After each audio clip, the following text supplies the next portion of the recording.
Hello, and welcome to week one of Camp Spekkio.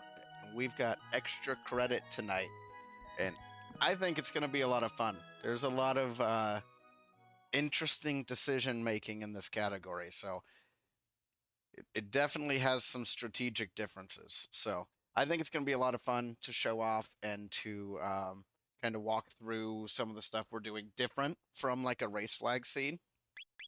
So, just like the normal weeks, if you guys have a question while we're on the way, or you have a question why I did something a certain way, absolutely ask. And if it's something I can answer quickly, I'll try to help you out. Otherwise, I can always send you information after as well. Um, but yeah, so real quick, we're gonna give a quick rundown what Legacy of Cyrus is. So, Legacy of Cyrus is a different objective than race flags. Instead of trying to defeat Zeal 2 or Lavos, you are instead trying to get Frog and Magus to work together to do Northern Ruins, Magus's castle, and then you finish with Ozzie's fort. The timer stops when the cat hits the switch that drops Ozzie. So we're gonna get into it, and there's a few other things I want to mention real quick. When you're rolling a seed for this category, it's important to know that there is not a preset for it. So what I do is I hit the race flags preset, and then you change category to Legacy of Cyrus, and then you just add unlocked magic, and that should be all the proper flags for this seed. So we will go ahead and get started in just a second, just a few seconds here.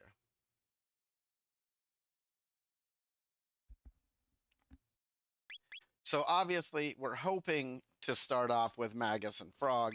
If that happens, it's a pretty good start to the seed. So we will see who we get. We got Marl and Frog. So in most seeds, you wouldn't necessarily want to see Marl and Frog, but I actually really like them in Legacy of Cyrus because they get access to ice water. And more importantly, they get access to Glacier, which is a dual tech between them. So, if we can get early Glacier, that's really nice single target damage. So, let's talk about the key items we're going to need for this run. So, obviously, we have to get both pieces of the Masamune, so we can fix that.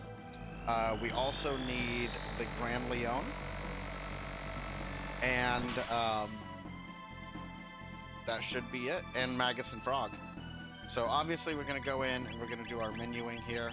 I always go to Cthulhu and 2, and then I change the background just so that I notice if I didn't change that background.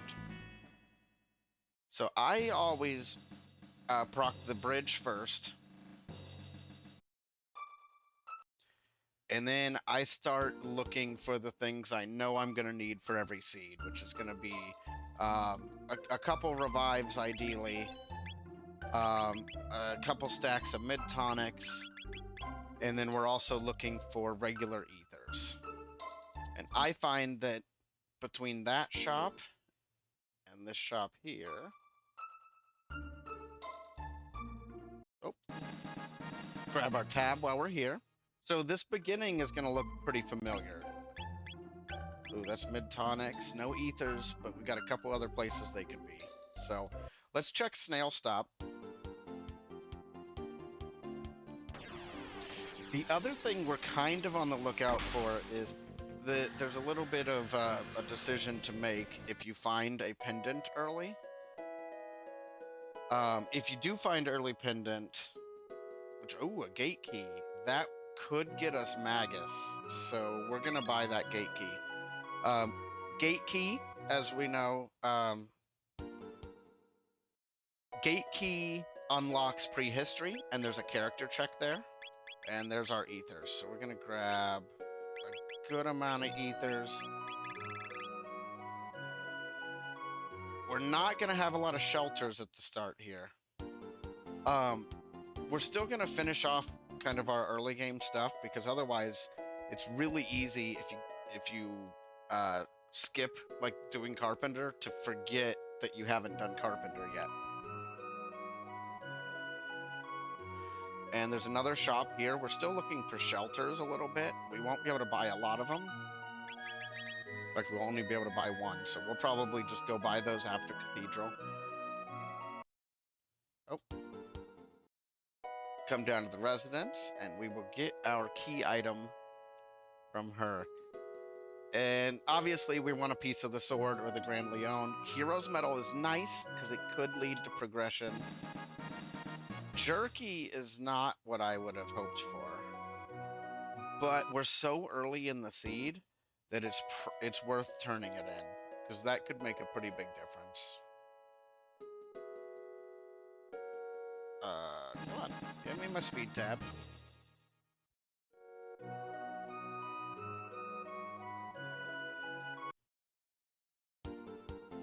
So we're gonna go do Jerky real quick. And then we'll go to Cathedral, just like you would normally. We really, in this category, we really want to find Magus and Frog as early as possible. That way they can be learning their techs for the rest of the run.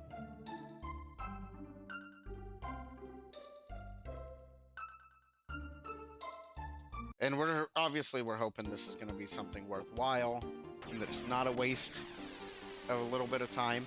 But I think it's worth the gamble. Because if you get a really nice weapon for, like, any upgraded weapon for Magus is huge.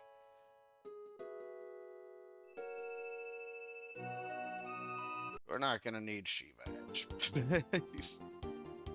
Alright.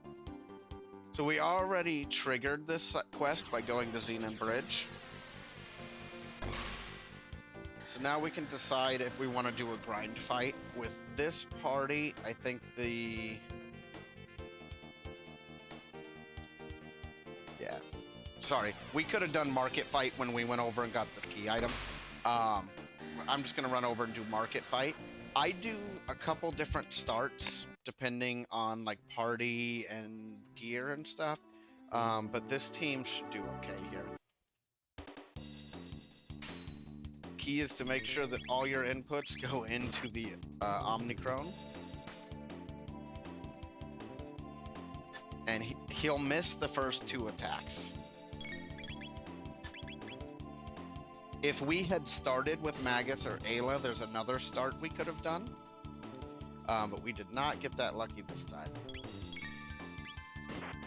Whoops. Oof. That is really unfortunate when that happens. Now, the good news is they can't get past me here.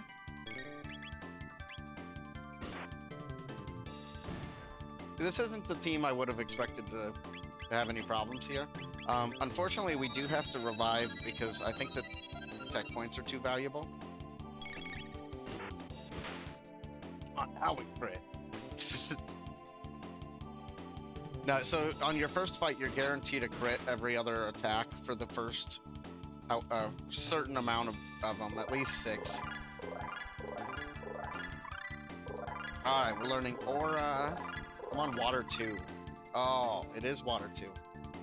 Water 2 is like, best case scenario is we would have gotten an AoE here. So that's not actually that bad.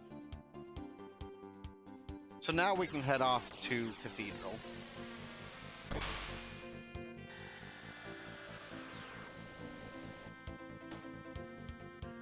Oh my gosh, I had to switch controllers last minute. Just throwing off my my muscle memory.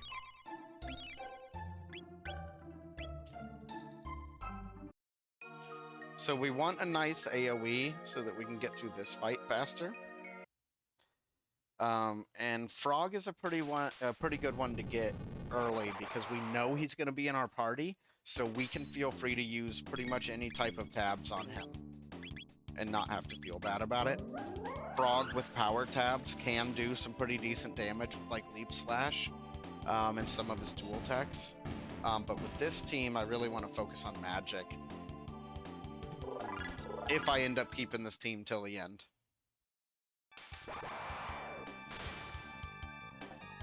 Alright, so here we're hoping for Magus. Ayla's fine. I don't actually like to find Magus here because he won't learn any of his techs until, like, almost the end of Hecarim Cave. But, if you find him at, like, Guardia Castle, for example, you can, if you find him at Guardia Castle, he already learned some of his techs. So we got that gate key earlier. So now that we've gone and gotten our character, we're gonna go immediately to get the gate key character. And while we're here, we're gonna grab a couple tabs. Yeah, so this is an interesting decision because I really like Marl Frog. Ayla Frog is only good if Dropkick comes into play. So I don't know that we're gonna get Dropkick. Oh my gosh, my movement is terrible today.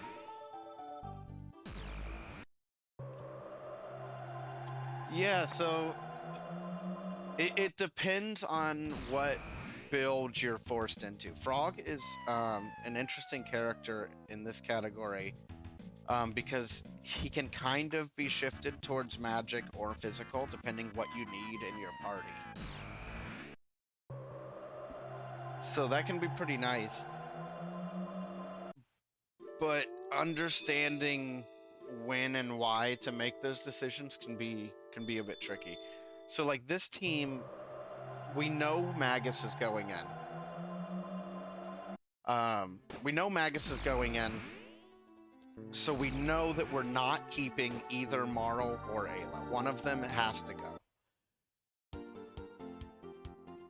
So the reason we're going to prehistory right now is we don't have Magus, and there's a level 15 character waiting for us at the top of Dactyl Nest here.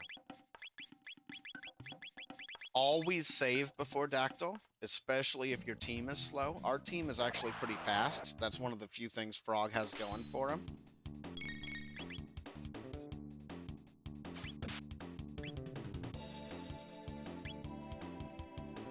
Yeah, there's also some stuff with Luca. Luca for a long time was thought to be weak in this category, but there have been some newer discoveries that may actually make Luca incredibly strong. So we're running from these fights, and I'm not sure if it was talked about on Sunday or not, but what I'm doing is I'm loading up the tech menu, and that is going to let us continue to fill the run meter without the enemies having an opportunity to attack back because we're in wait mode. So that can be an incredibly useful tool in some of these fights where otherwise you could really get messed up. Alright. So I'm going to switch my party real quick because I use a visual on Ayla for I was one too far on that. But I actually use it for the second thing here. For the second skip, I just have an easier time if I have Ayla.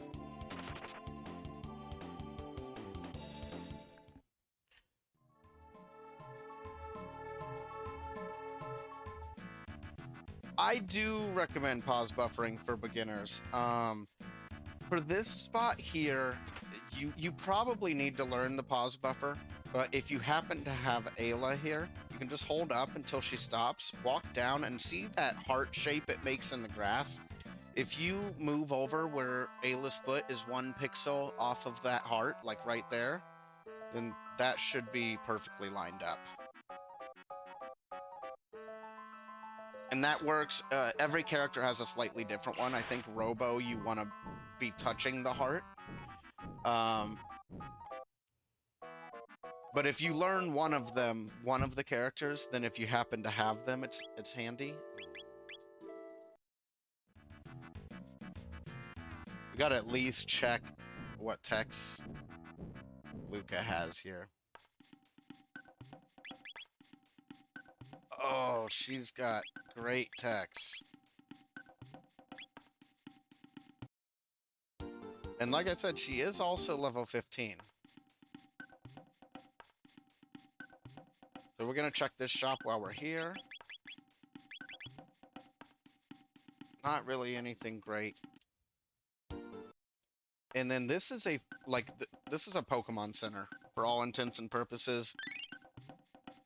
So if you happen to be flying overhead, you can go there. Now we have a few different things we can do. There's 2 more characters in the seed. There's the one in Guardia Castle, and there's the one in Frog's Burrow. We're just kind of hoping that it's not the one in Frog's Burrow, and I went to the wrong time period.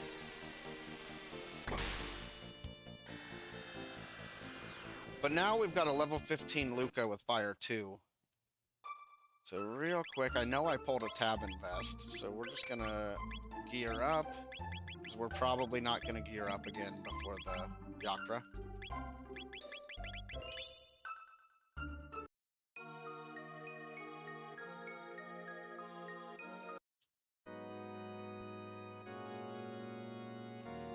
Who's on first?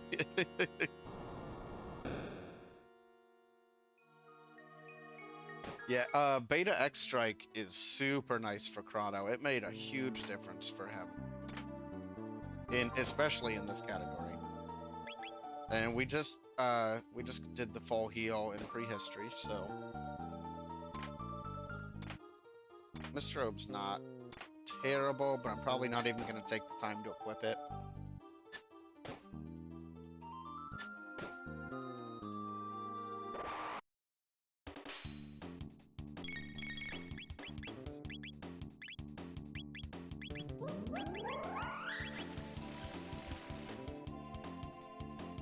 Pretty much any AoE you can bring in here will kill these guys in one hit.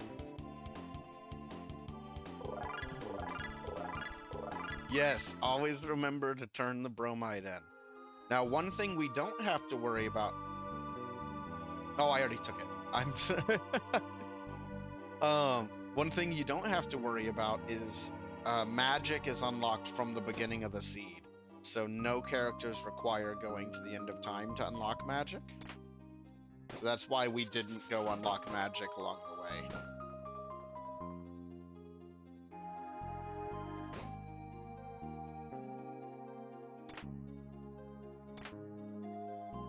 So we're gonna run past all these guys in this room. Run past everybody. You don't even have to dodge them. And then always double check that you've got the MP for your AoE, because this room can be slow if you don't have access to your AoE.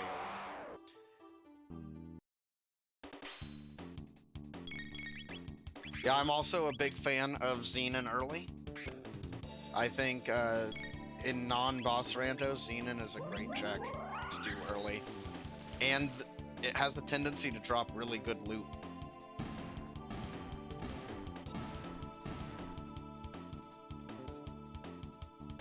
So we're not going to have any more fights until save point, but we also don't have any shelters currently.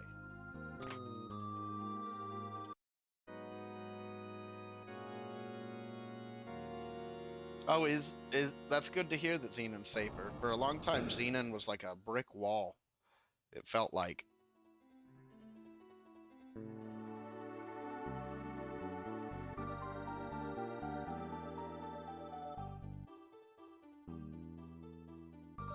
Alright. Just sprint through this room and then just hold up and left. And we're not going to be able to shelter, but we will heal everybody and just make sure Frog and Ayla have enough to do something. We'll take a safety save. I don't save here a lot because this is, in non-boss rando, this is not going to be a challenging fight, especially with a level 15 Luca.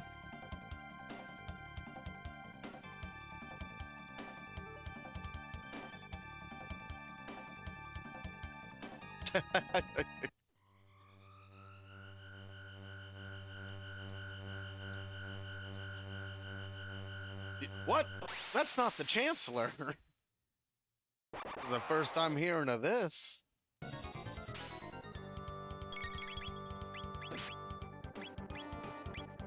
Some water 2 and some Mega Bomb.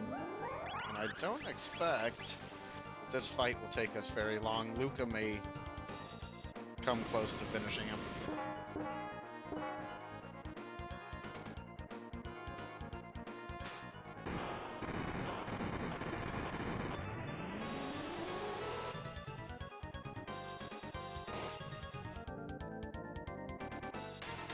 Oh, that was almost perfect.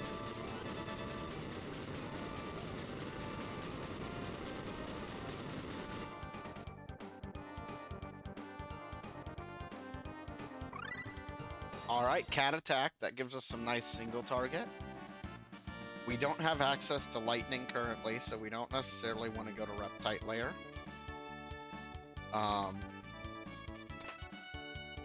We're about to find out something, which is, obviously we're looking for Magus in this section of the seed. Can't do any of the Go mode stuff without Magus.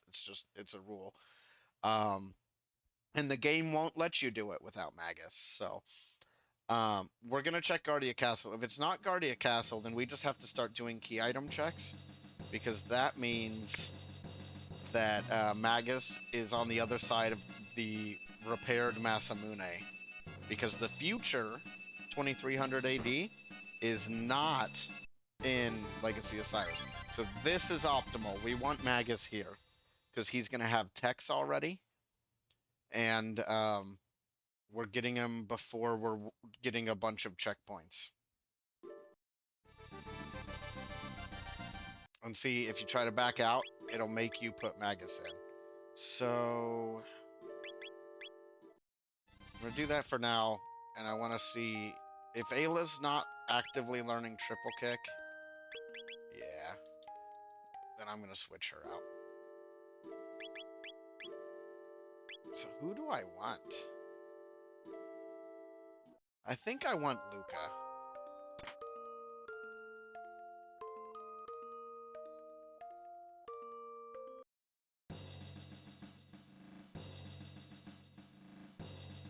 Alright. So we don't have a lot of great gear, but what we're gonna do now is real quick we're gonna run over, see if this shop is selling shelters. So I'd like just a couple of shelters. We will go ahead and grab a few heals in case we need them later. I'm not gonna spend money on a sword for Magus, or for Frog, because we're gonna find the Grand Leon. We must. So actually what we're gonna do, we're gonna go ahead and save. We also know that this is our final team, so we can go ahead and spend some tabs. So power tabs are gonna go to Frog, magic tabs are going to go to Luca, and I like one speed tab on Magus, and then any more I find are gonna go on Luca. I find one extra speed lets Magus outspeed everything that you really need him to for the run.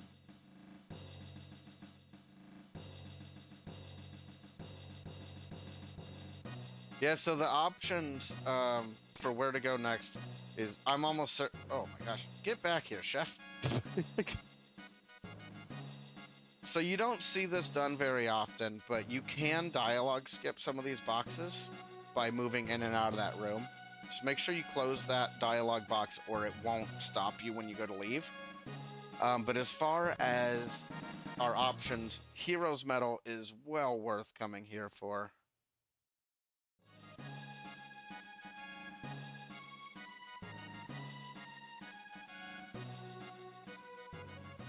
So I am okay with that. Hero's Medal could lead to progression. We aren't sure yet. But it does give great... it's a great accessory for Frog.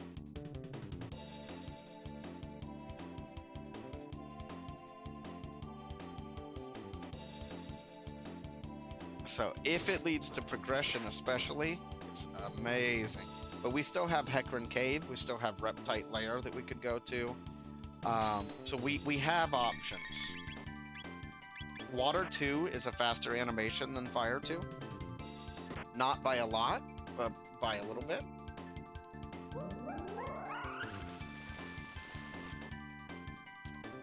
And then I'm gonna try to menu glitch here.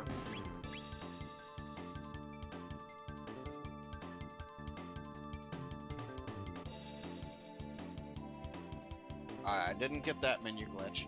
We've got 2 shots at it, and I can usually get it by spamming, but they're a little trickier, I think, than the other ones. Like the one between, or in the middle of the Zeal Gauntlet and the Lavos Gauntlet. These are a little bit trickier.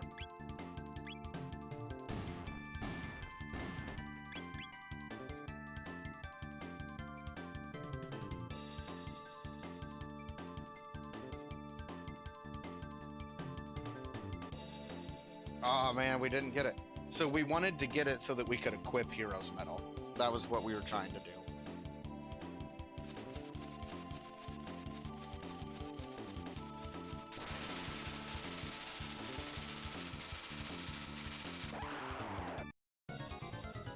This is going to be a pretty straightforward fight. Let's see, what do we want to take out first? So, water from the sky, fire burns up, and then lightning needs ground. So that means water and shadow are both going to hurt the top. So I'm going to go for the top first.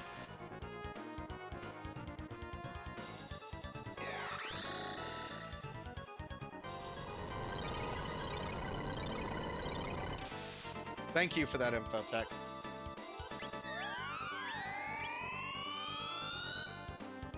I don't really want to waste her turn, so I'm actually going to use her to heal Frog back up for another Water 2.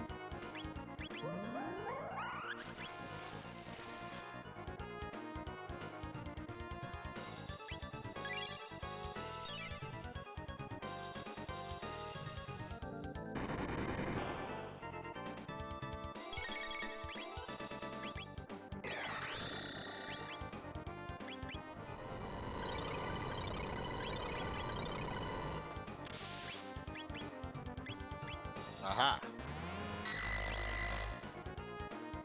So now we can start using Luca to destroy the legs. You always want to take the head out first if you can. So fire burns up is my mnemonic for that. And Luca's also going to be our highest level character right now. So she should be able to 2-shot. I didn't even need to ether there. I just wanted to be prepared in case I needed it. In case I had to 3-shot it or something.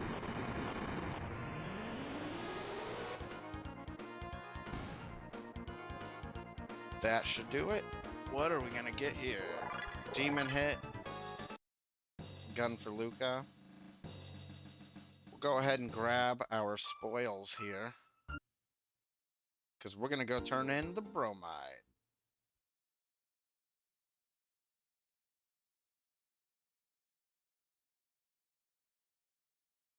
So if you look at the shiny, talk to him, and then stand without... You don't want to spam A too fast or you'll activate it again. But that's the fastest way to get it.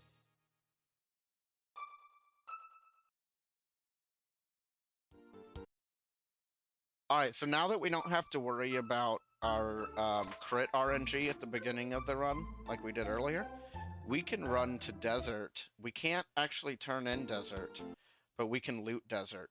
But let's go get our key item here first. See if that changes anything. No!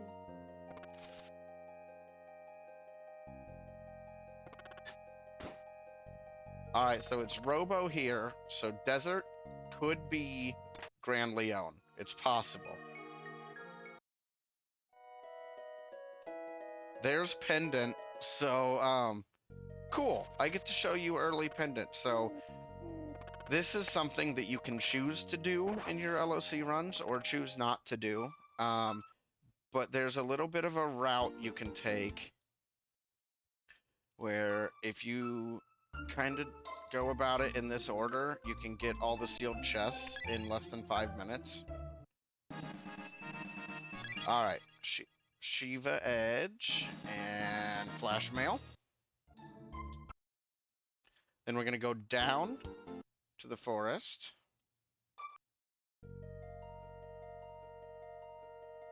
Run over to the right here, and there's another sealed chest here. Gold earring, one of my favorite pieces of gear for Magus, whose biggest weakness is that he can't take a hit and stay alive. Other than single target damage stuff, of course. Then there's an inn here. They also have a sealed chest.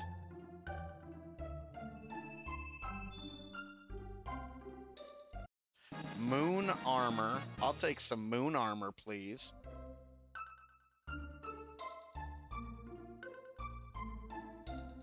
And I have a video of this on my YouTube as well.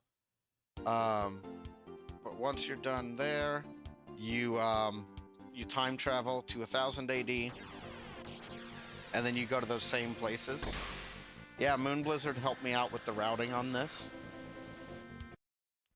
It was something I knew I wanted to make a route for, because I thought it could be a big boost in a big boost if you get this early and you pull some good stuff. Oh yeah, you could definitely do King Tower as well in the castle. You're absolutely right about that, Kiyu. I am bad at remembering these two, but yeah, if you go up these stairs, 1, 2, 3, there it is. Oh wow, okay, Gloomhelm. 1, 2, 3, and out.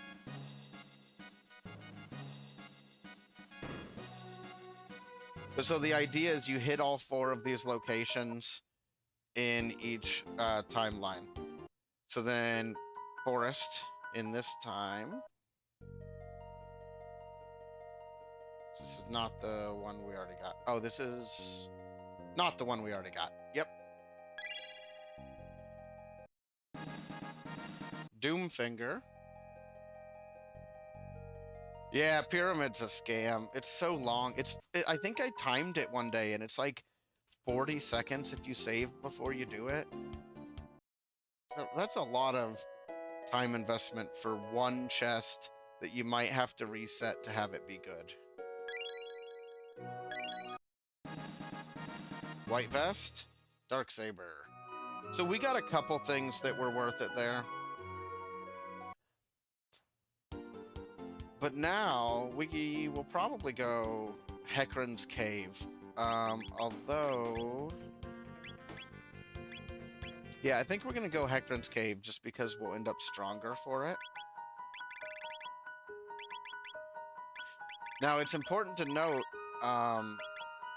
it was important there, but just to reiterate, the pendant does not unlock access to the future in this category. Ooh, mermaid cap. It's not going to be worth it. But if I have enough stuff to sell real quick...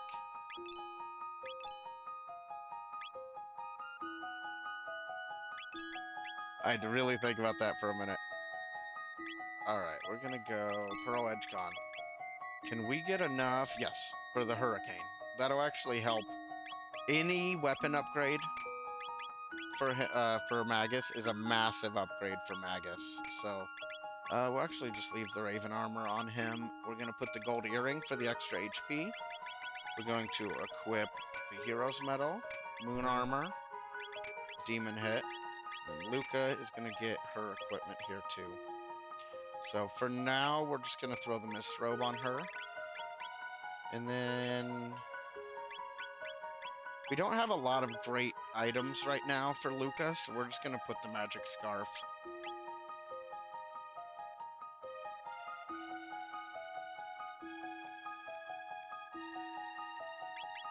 So we're gonna heal up. We're gonna be using a lot of resources right now without these shelters.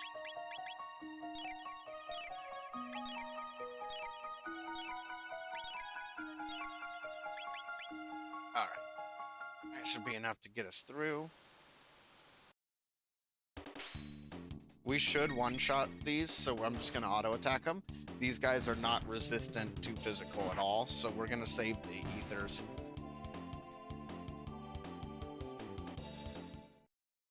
If you are ever worried about your starting characters, like I probably should have been at the start of this run before I did Market Fight, you can come in here and fight that first fight, and with the crits you can get through that pretty easy. And that can be nice because it'll just get you a little bit more damage.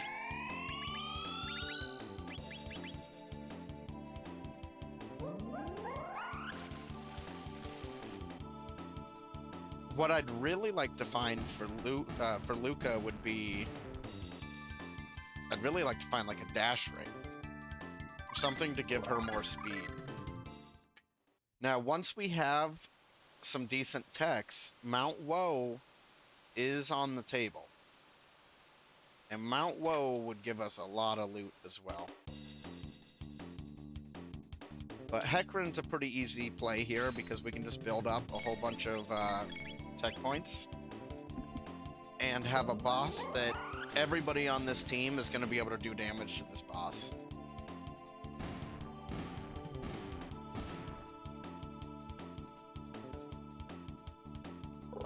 Oh, perfect.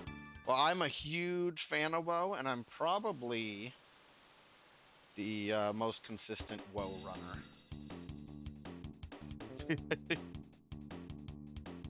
I know I was at one point.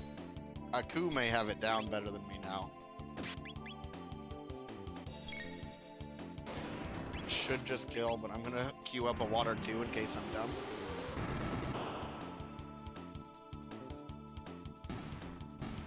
Excellent.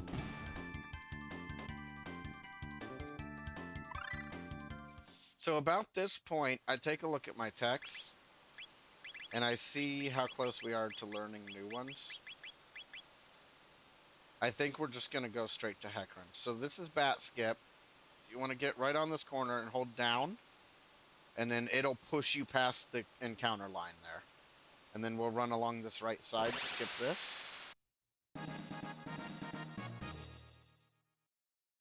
And we're going to get an amulet and a full ether. That's not bad. It's not bad at all. So this is going to be another place where if we had shelters, I would probably use one, but we don't actually need to. So this is probably for the best. We're just going to make sure that everybody's ethered up so that we can get off as much damage as possible. But health-wise, the only one I'm going to do anything on is Luca.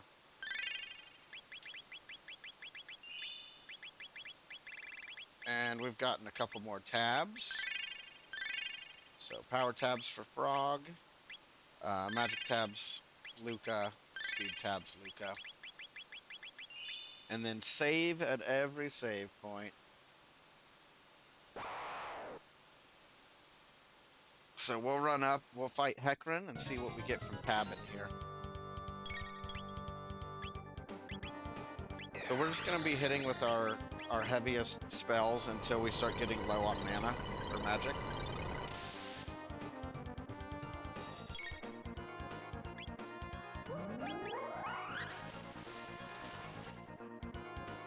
Yeah, the tabs have been pretty nice to see.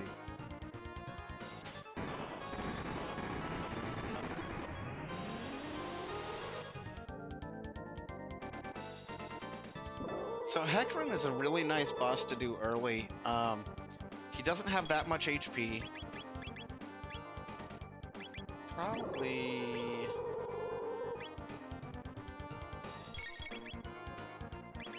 We're going to Mega Bomb, and then we're going to let Frog use an Ether on Magus, because Magus is definitely doing more damage than Frog is. But as you can see, we weren't even going to need it, so that should be fine. I like a lot of times A lot of times, I'll queue up like recovery items and things if I'm not 100% sure that it's gonna finish, or if I think it's tight, the numbers are tight. Um, that way you can make sure. So we're gonna grab tab in here and get a robo ribbon. That's not great. That's not what you want to see. So we do have lightning. We have good damage. Kind of damaging text do we have? Frankly, we don't have anything, or we don't have some of the things that I would want to be able to go do woe right now. We don't quite have a dual tech with enough damage. I'm gonna sell off just a couple things that we know we're not gonna need, so that we can pick up some shelters. So we're just selling off some of these items that I know I'm not going to use this run. And then we're guaranteed shelters at Melchior here. This is also a great place to come if you need revives, because you can get revives here too. But that should be enough shelters for the whole run, and enough revives for the whole run, hopefully. So we do have a few choices right now, because we're missing a lot of things. We have Dinodoro we could do. My single target damage isn't as high as I'd want it to be to do Dinodoro. So I'm actually going to go to Prehistory, because I know I have Lightning 2 on Magus, but more importantly, I just have really good magic damage output, which will make this worth it. Take our free heal while we're here.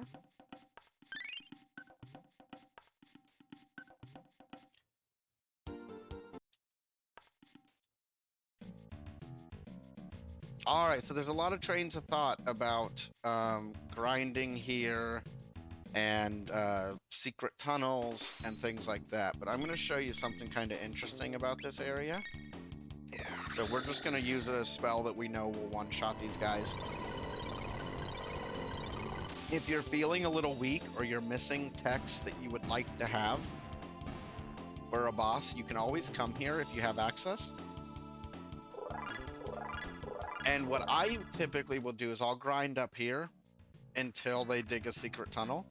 Some people I know sit in the doorway. I figure if I'm going to spend the time... That's not a great secret tunnel, but we're going to take it. So I want to show you this other grind spot here that I think is also helpful. Ooh, a flea vest. That'll be gold later.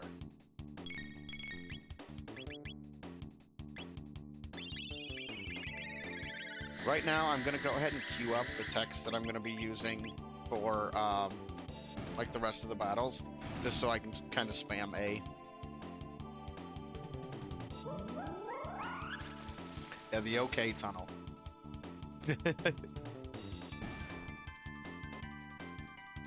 Alright.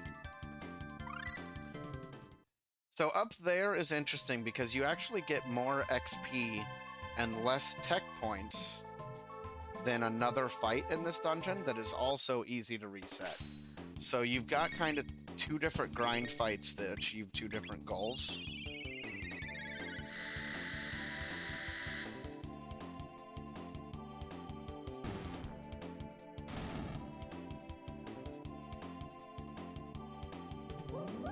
Oof.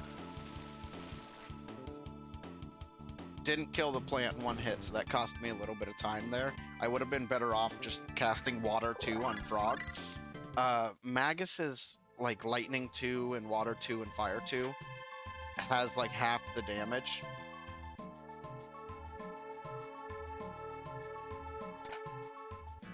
Does this tunnel have better loot than the base one? I'm not an expert in that regard. I don't think that's one of the really good ones, though. I think it needs to be further to the right to be one of the good, really good ones. So this fight here is interesting, though. So this fight gives you less XP. Oh, the base doesn't have loot at all.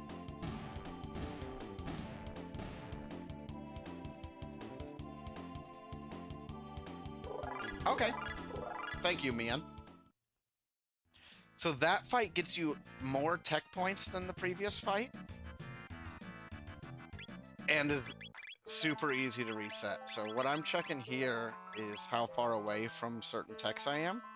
I'm a little ways away from Flare. Flare alone would make me comfortable doing Mount Woe. So I'm not going to sit here all night grinding this, but I am going to take a few fights so that when I get some more XP along the way up Woe, I'll definitely have Flare before Gaia. If I can get her to where she needs, like, even less than 150 would help. That way I'd be pretty close to 100 when I get to Woe.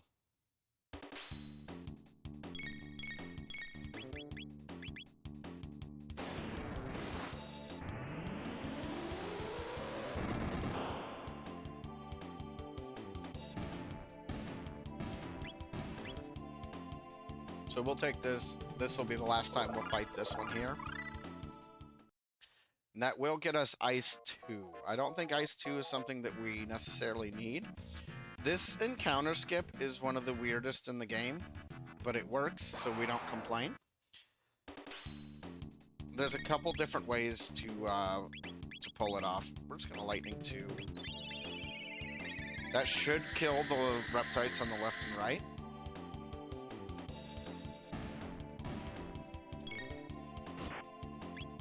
And then that should finish him. So that was a pretty quick way to dispatch that fight. It's gonna get us our save point.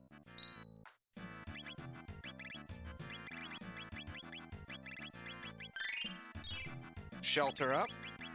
Always save. If the game's giving you a save point, there's a reason. Oops. I don't think there are any other fights that I know of that work in that exact same way as that 8 fight there. As far as I know, Chrono.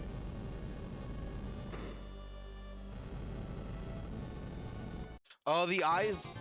Yeah, the eyes are similar.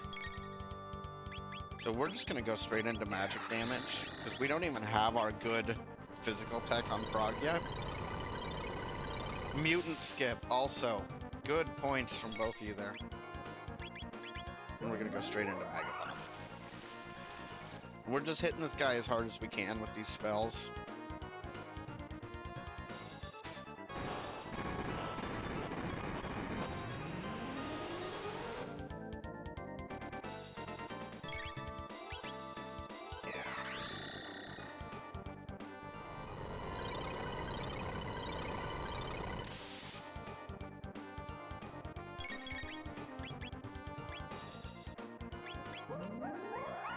I hope we can take him out another cycle or two.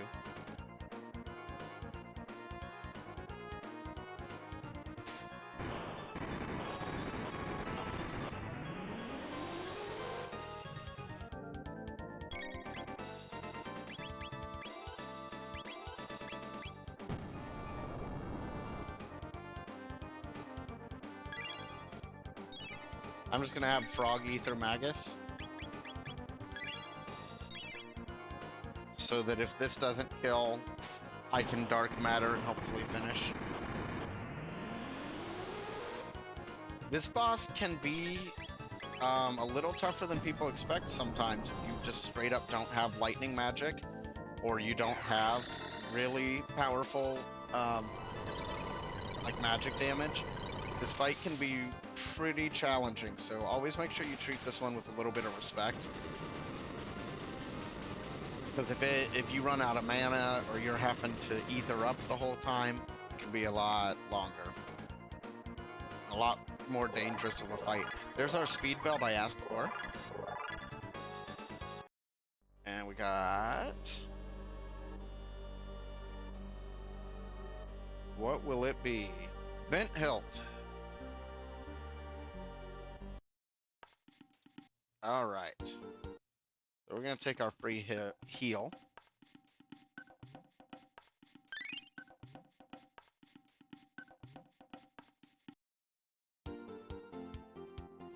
And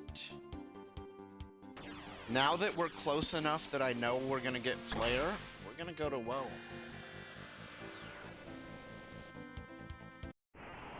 Now, if we just could not find ethers earlier, we would have checked this shop as soon as we got access to End of Time as well.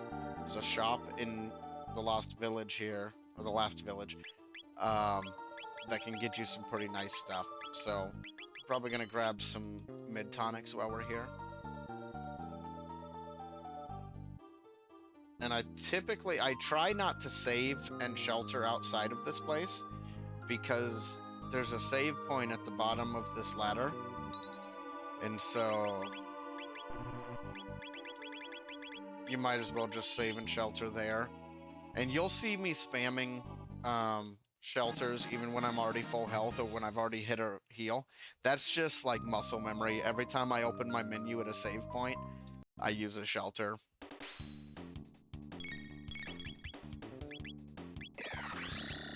So we're gonna get everything queued up here for any of these fights that we have to take, because these guys can be a bit tricky, but we do have enough damage with dark matter. Sometimes these guys, like your ability to kill these guys, will decide if you can come to woe. It won't be Giga Gaia, it'll be these guys.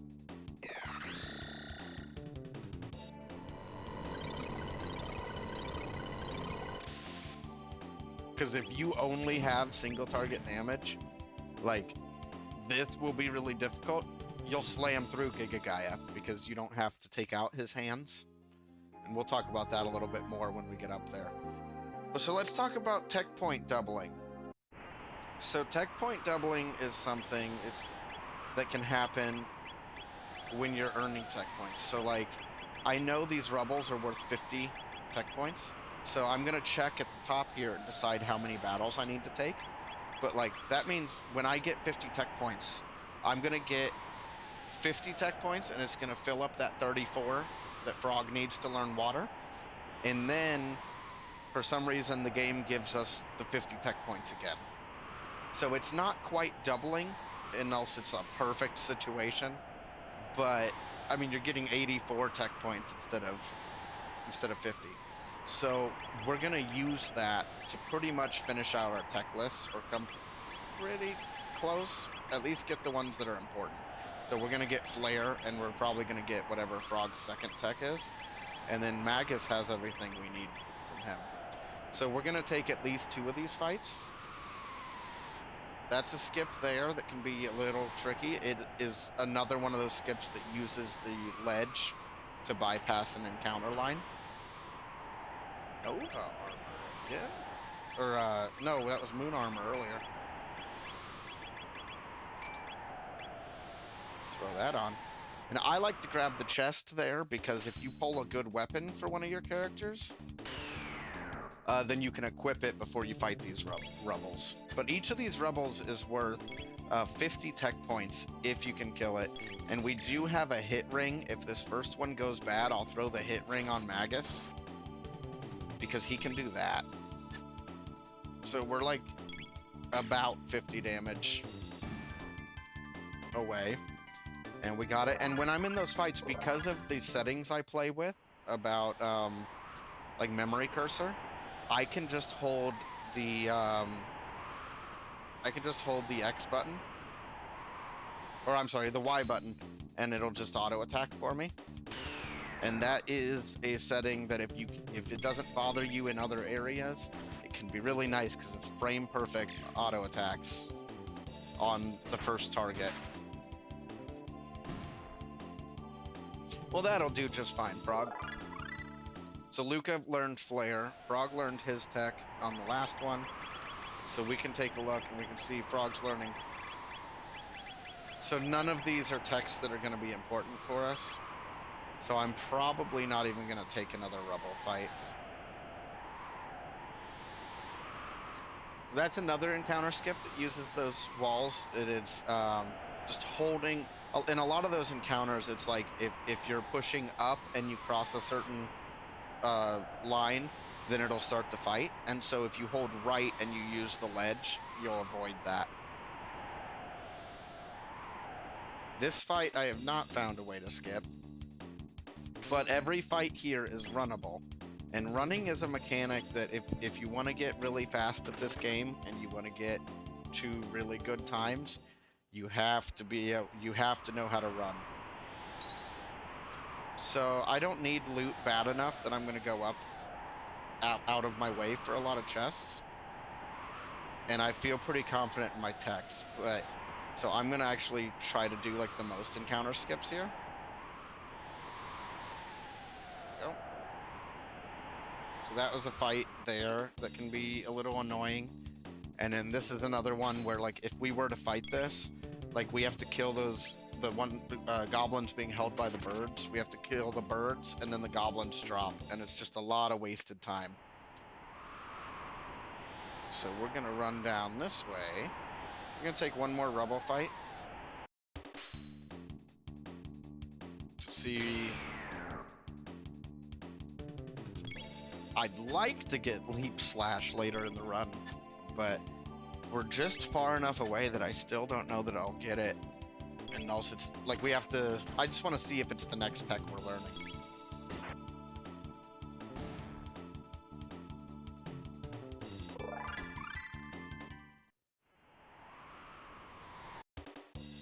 And this is, again, another fight that we can't skip.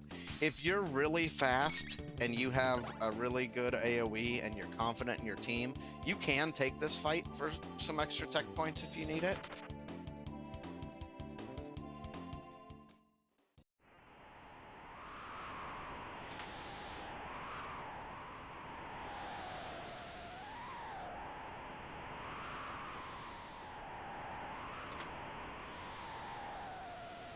So I'm just going to grab this top chest because you can get it without an encounter.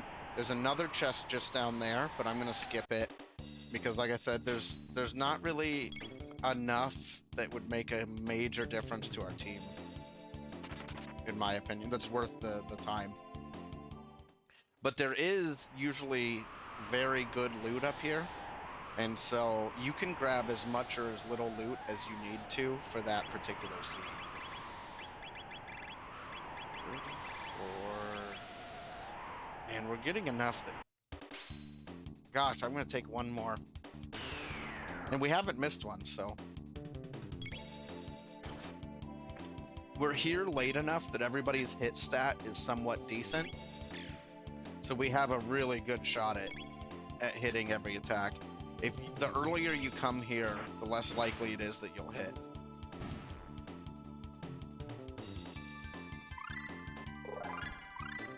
Oh, really, man? That was not how I had understood it.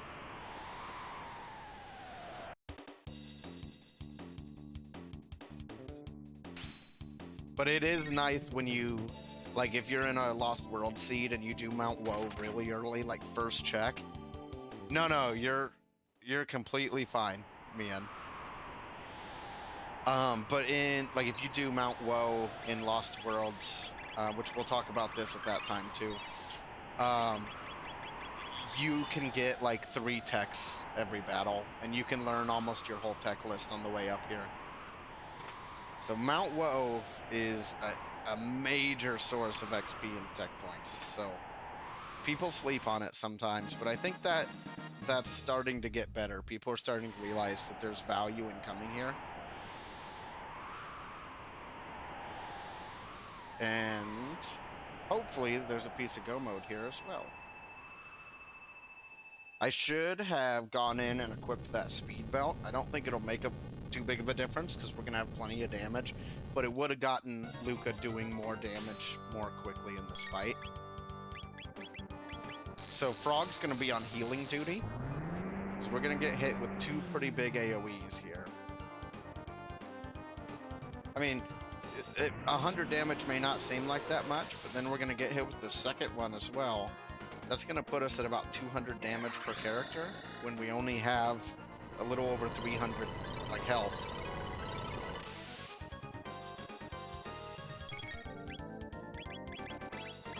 So we're going to definitely heal that, and we're gonna start popping flares off.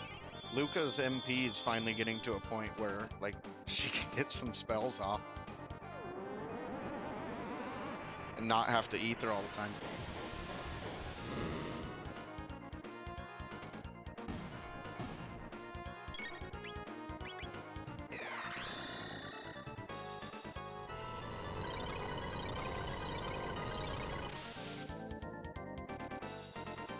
So Giga Gaia does not have that much health. Giga Gaia is actually one of my favorite enemies in the game. I think he's hilarious. Yeah.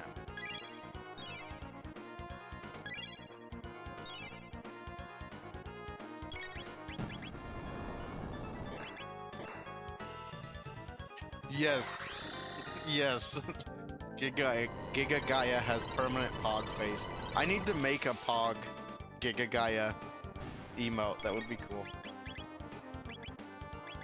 Yeah, we're just doing crazy amounts of damage this fight. Yeah, whole derpy Gaia.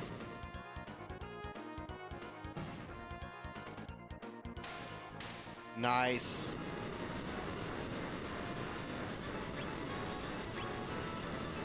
Appreciate you guys all coming out and hanging out. This is a category that I really love.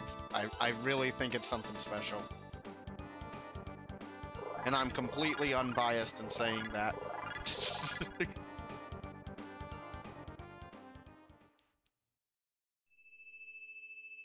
It's not entirely true. Alright, now I'm hoping that I'm so hyped to see the other half of this broken sword. That's what I'm hoping for. That's Toma's pop.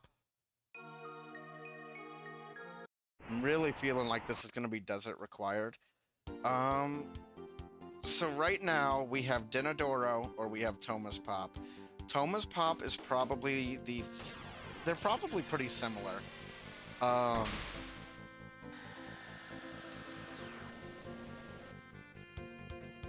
They're probably pretty similar in like how long they would take. So we can really go either way. Did you guys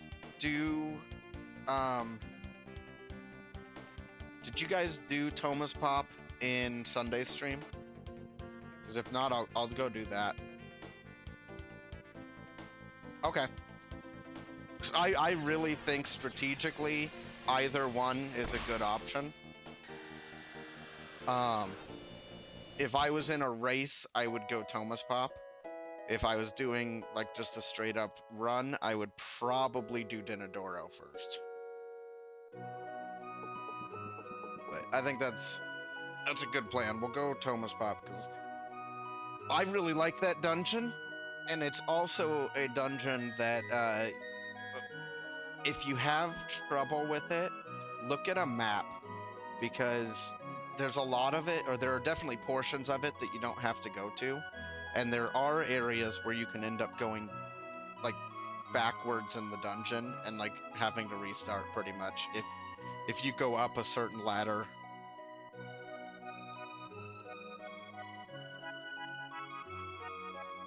So we're gonna turn in the Toma's pop. Let's see if I got it. I always try to land on the island. Doesn't always work, but sometimes I'm good at it. Oh, I was a hair too high. Oh, I did not. So there's a couple caves that you enter that you have to push. Oh my gosh, my character got stuck. You have to push like down when you walk in, and so sometimes I just do that by instinct. So this fight is unavoidable, but it is one of those fights that you definitely want to get used to running from, because this fight can mess you up, especially if you're coming here early on a gamble. You guys are going to get to see plenty of running. Alright, so here it is... Yeah. It's left on this one, and it's, I just always remember it's different. It's the opposite of Tyranno Lair. So we'll grab this tab. Again, we're not super hurting for loot. I'll grab a couple things that are close, but I'm not going to go super out of the way for any chests at this point. And we're not going for the rock up in that chest because we know that none of the triple techs have Magus. There's a secret kind of hidden chest there. There's another one over here you can get. That one's easy to see. And then kind of stay towards the bottom there, and you'll avoid that fight. If you go around these pillars, you can avoid those dinos. And then it's also the opposite decision when you get to this point from Tyranno Lair, so you're going to go right. This is a point, you know that's 100 tech points, so we're going to check. Oh, I hate to waste time on these rebels.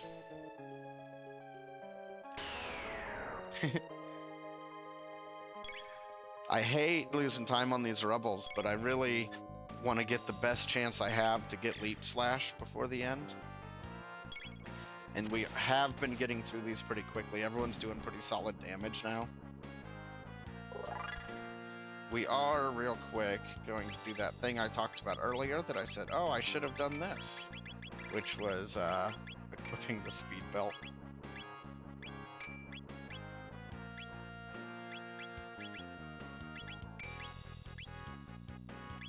That should be fine. And you can't really get much better than that. Yeah, I'm a big fan of rebels. But they definitely can lose you time if you do a lot of them. I'm probably overdoing it a little bit, but I want to make sure I'm showing off everything that we can. Along the way, at least. Because that puts us at 4 tech points, which means if our next fight is the boss, then Frog will learn, or will get tech point doubling on that XP. There's a tab up here.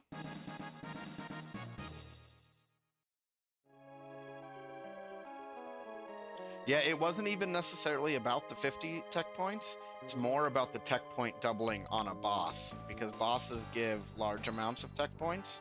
I don't know if one of the other guys can let me know how much it is, but I'm sure somebody has that info. Go ahead and use our tabs real quick.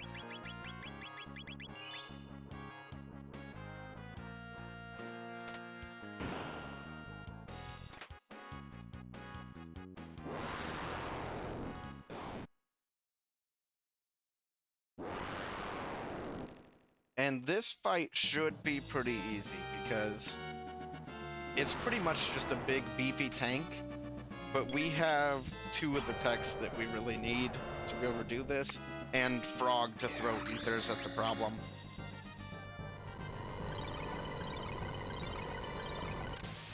But we'll pay attention and see how many tech points I get from this fight, because Frog's gonna get double that.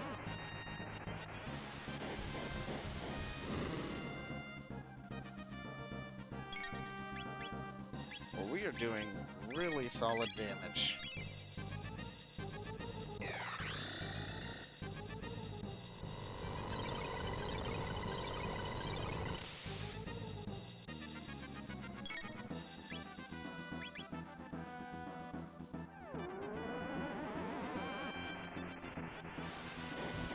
And some of the bosses, like if you set up some of the bosses, like later game bosses, especially in like Black Omen, if you're getting to Black Omen early, like you can get tech point doubling on like double, or on like 255.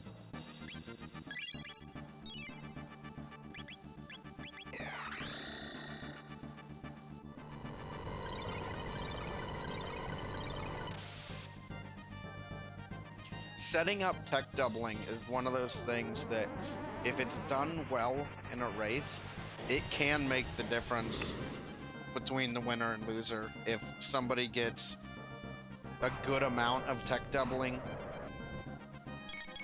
it can make a pretty big difference. Just going with the surefire thing here. This should finish, but just in case, I'm gonna get Magus ready too.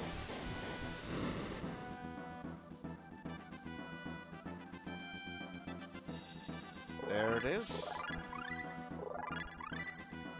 Alright, that's Frog Flare, though. That'll get us through everything in Magus's castle if we ever get there. This is where we want the other half of the sword.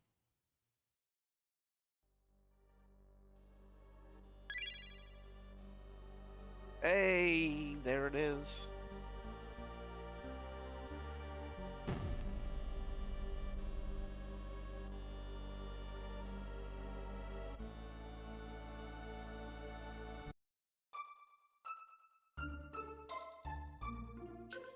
Alright, so that's very nice.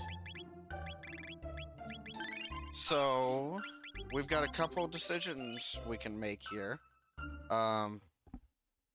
Obviously we're gonna go fix the sword, but then do we want, and we're gonna go do Cyrus's grave before we do anything. So, we're just gonna go do that right away. Because Legacy of Cyrus does require that you have Frog and Magus to do everything, but we do not have to have the other parts of Go mode yet. So we're gonna go here. Oh wait, no, I'm crazy. We have to have Grand Leon to do the Northern Ruin, so we can't go do that yet. So it could be behind Robo in Desert. That could be something. Could also be Dinadoro. One of those is going to lead us on a wild goose chase, and the other one is probably going to be the item we need, or another wild goose chase. Because we still have the King's Trial that we could have to do. Like the Prism Shard quest.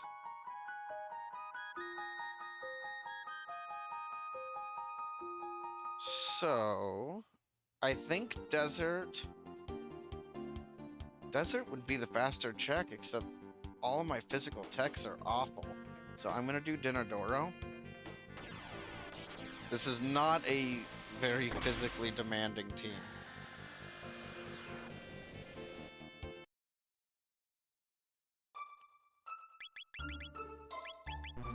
And we already sheltered. We'll go ahead and save. So let's see how Dinadoro treats us here.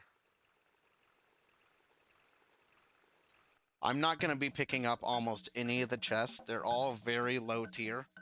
And we're late enough in the seed at this point that I think it's a complete waste of time for us to get any of them.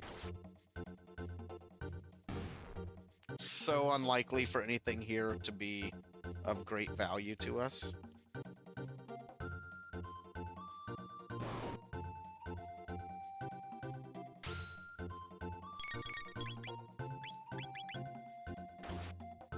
We should be able to just auto-attack this guy down pretty quick.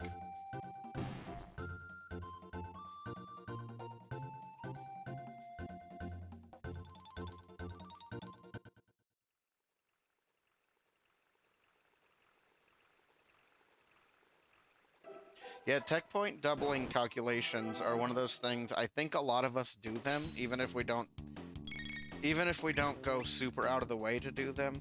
There are certain rooms I think most of us check before we move on, because if you can set that up, it can make a pretty major difference.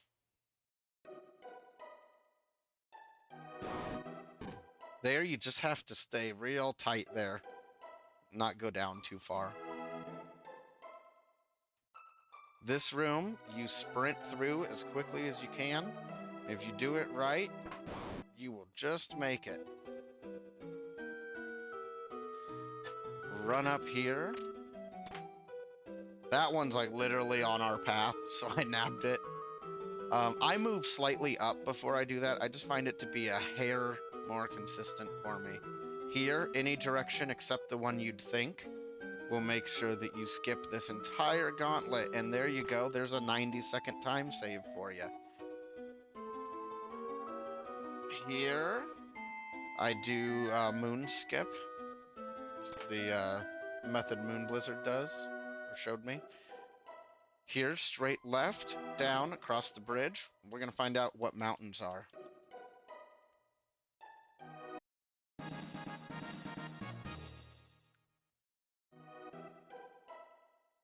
Alright, and that brings us to our save point here, and then we just hope that everything will be fine now.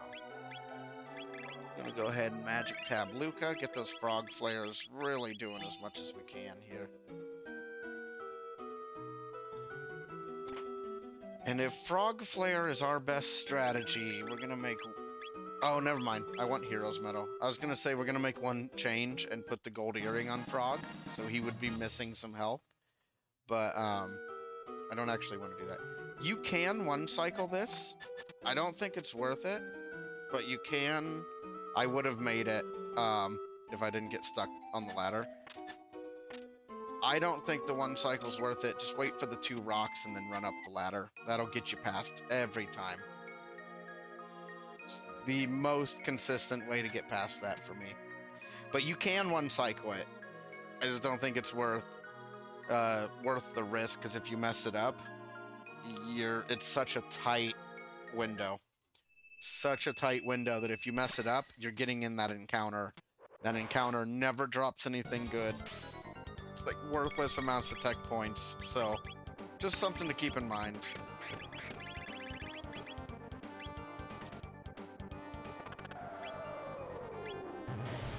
So this is Frog Flare.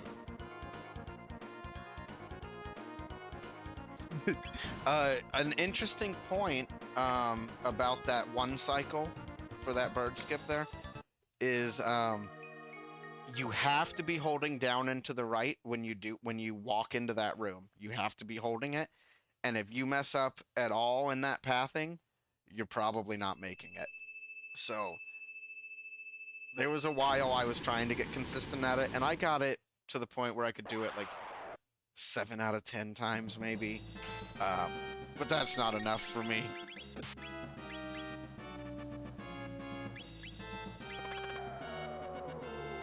So good, let's see it again.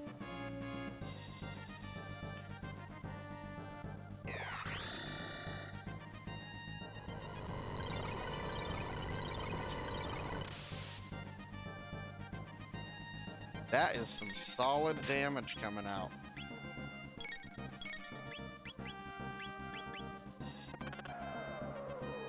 Let's hope this finishes.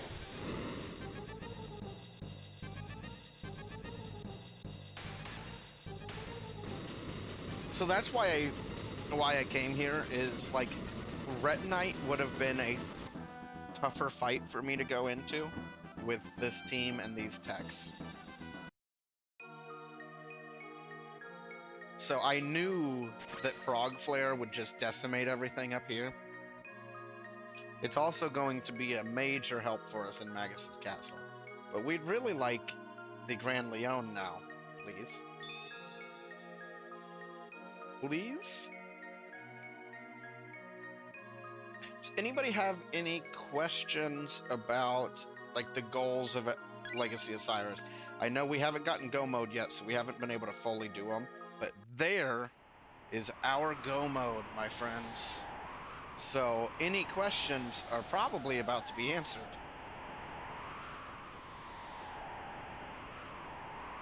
That's what I'm talking about. So if you are one of those players that you got Magus' Castle Go mode in one of your seeds and you cringed and you got real worried about it, let me tell you, this is the category to get you good at it. So since we reforged the Masamune, I'm going to stop by Tabin and get our weapon. Just because weapons are the one thing that we don't have. Like, we don't have the best weapons for Luca or Magus. So it's worth checking. Starsight. So there it is. And we got the Grand Leon. And everything else is worse for her. Alright. Yeah, so the Go mode on this one is you have to find Frog and Magus. You have to get the Grand Leon and the repaired Masamune, and now we are actually starting the Go Mode quest. So, I'll kind of go over that as we go through it. But so, this is another section of the game that you probably wouldn't see in Jets, other than this category, which is Northern Ruins. They're just, I guess you could also need it for, Chronosanity. But what we want to do is we actually want to go to,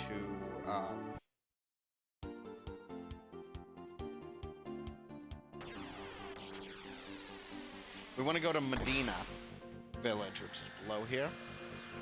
There's two things we want to do. We want to get the tools here from the cafe, from this man right here. He will tell us, yeah, thanks for the tools. So we're giving him the tools. It's the same like area of rooms as that other quest we did earlier. Now you can also, once you've started this, you want to come up here and clear everything out. So he's going to say, we're done for now. We can't fix anywhere where monsters are. And we don't have to do anything upstairs. We just need to come down here and clear everything out. Now here's my biggest piece of advice. I'm going to give you the entire seed. There is a random chance that you get wiped here. So you save right here before you go in. Grand Leon works as the tools. I'm sorry, I definitely should have explained that better. So the Grand Leon unlocks this quest. And it also powers up Frog. So this can be really handy. So all we're going to want to do here is we're just going to want to use a spell that we know will finish them. And whenever one of these ghost guys dies, they have a percentage chance to cast Grudge. Grudge will usually one-shot a character. Now look, there, we had two of these guys, and we got 2 grudges. That's unfortunate. But the last fight in here, we're going to fight 4 of them. And if they grudge us 3 times, we might be dead. Ooh, I'm having a bad feeling that these guys resist dark matter, which is why I didn't use it the first time. Okay, cool. They don't. Well, that's good to know. So there's... So that's the other thing they can do is I think they can steal MP. This chest can be pretty good stuff. Like a power seal's pretty decent. So this is the fight. And if you don't want to have the random chance of wiping, you can single target these guys down or do like a partial AoE that would only hit 2 of them. But the thing to look at is I know I'm safe right now because it goes left to right from the enemies in this encounter. So like that 3rd guy did that grudge. I knew the first guy wasn't going to do anything, if that makes sense. It may. The other thing is, this is something else that doesn't get talked about very often. Characters have innate resistance to their own tech types, and that can be something that's easy to forget about. So, for example, Frog takes reduced damage from water or ice. I think it's a 10%, but I don't quote me on the number. I just know that they take a little bit less damage from their innate. All right. So then we'll run back up here.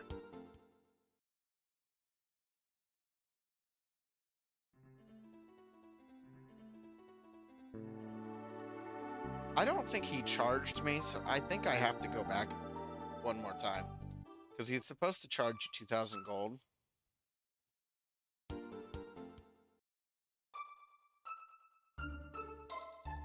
There we go.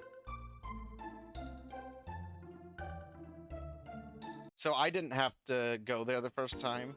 I could have grabbed the tools and then cleared this place out.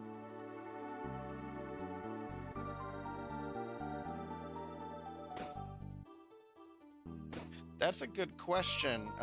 Face Souffle asked, so would a blackmail help? Is Grudge Shadow? And that is a really good question that I don't actually know the answer to. You tend to get lucky and just have it not happen, but the number of times that I have wiped there in a race is sad. It's unfortunate, is what it is.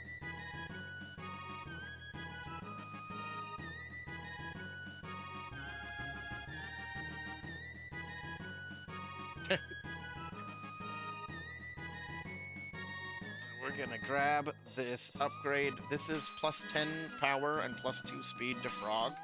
Just gonna put Frog really fast. Alright, so now we're off to Magus's castle. So from my experience, we're gonna be probably finishing pretty close to 2 hours on this. That's with some detours and some talking about strategy and things.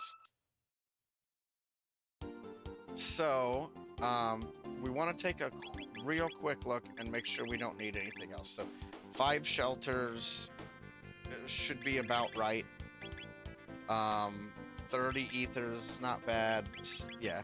So, I'll probably go grab some more shelters just because we've got time to prepare. And I want to make sure we're fully prepared. But ideally, I would walk into Magus's castle with maybe 5 shelters. And then I'd like to make sure I've got 1 or 2 after. So I'm gonna take the slight detour. Just grab a few here, and just know I'm gonna be good for the rest of the run.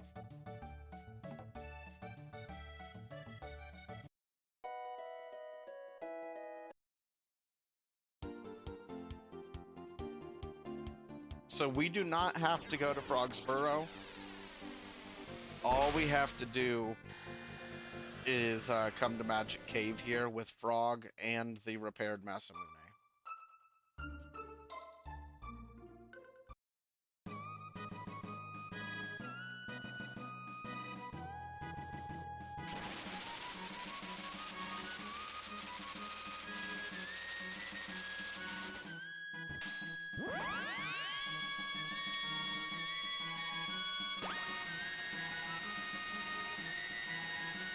Yeah, I'm not actually sure what the calculation for Grudge is. But I know it doesn't always kill, because I've had, like, gold earringed robos that didn't die to it, but it is almost always a party member down. Outside of, like, a super tanky character you've built up. Alright.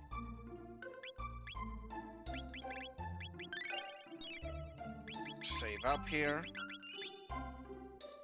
And we're gonna head into Magus's Lair. New feature with Magus's Lair. Let's talk about that real quick. You no longer have to walk through the empty castle at the start here. This is huge. This is such a long annoyance removed that I think will help this category health-wise, because it's one of those things that it was always just kind of annoying. So we are going to run straight in. Yeah, it's a nice big change.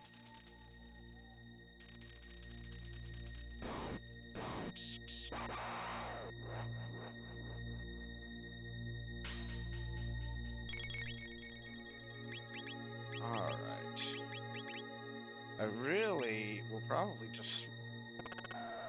I could just flare too. That is not only for LOC, Kiyu Katsuki. That is for all categories.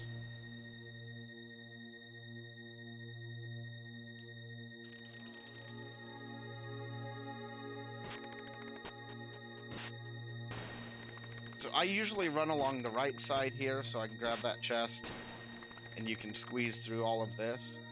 And I tend to come to this side first, because if you get some good gear or something, and you get a save point between the two bosses, which isn't a huge issue, um, it's not a huge issue, but it's just one of those things that's a lot nicer. So we're actually just gonna start flaring, making sure Flare's gonna finish everything in one shot. But the save point's nice if you're coming here super early and like you're not 100% sure on your damage or that you have the right text for a fight.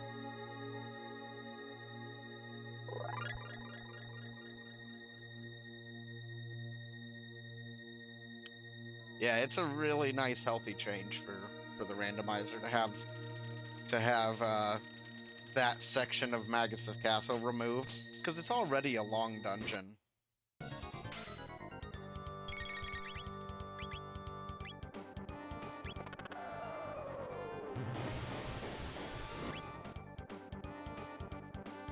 So we don't have a whole lot of super great options for damage on Slash. But I suspect Frog Flare will pull us through.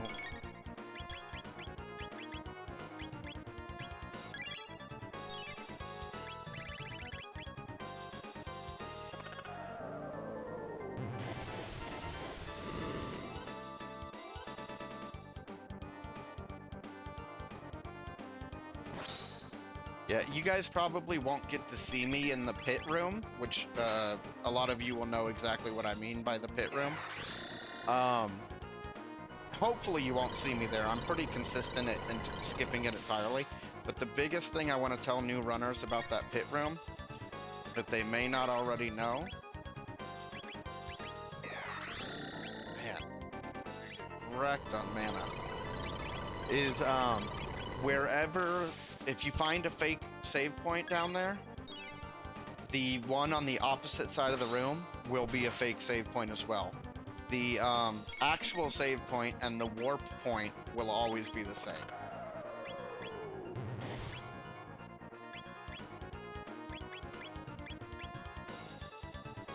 Nice. So we made it through with a few frog flares.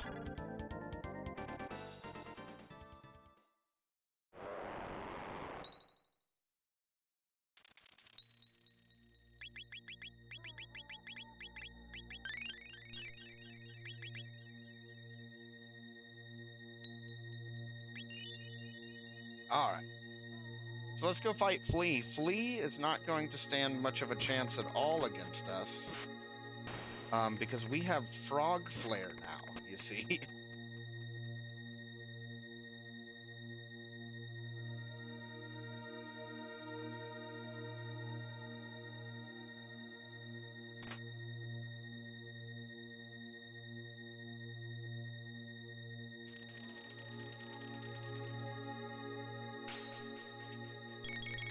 Alright, so we want Magus to lose his magic.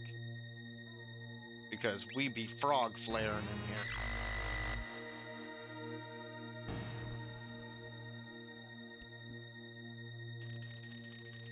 Three frog flares should come pretty close to finishing this, if it doesn't finish.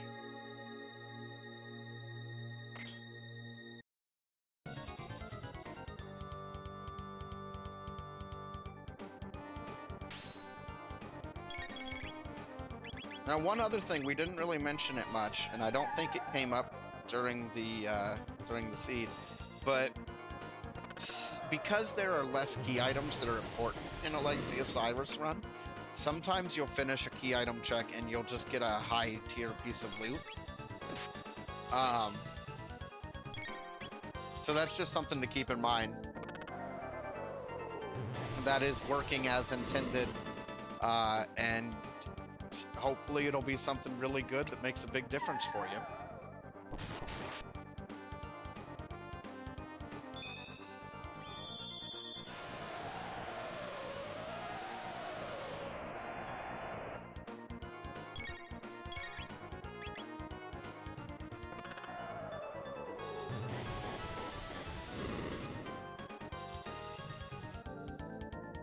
That should be it.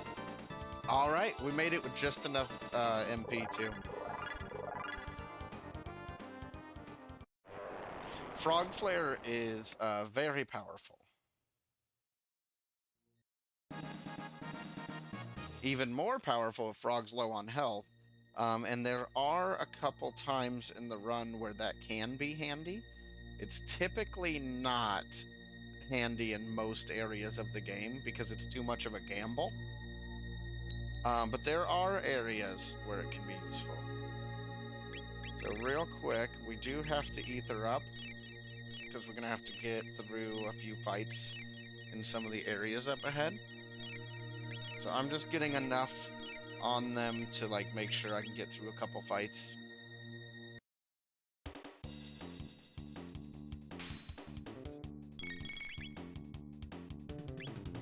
Alright, so some of these fights you can run from and some of these fights you cannot run from.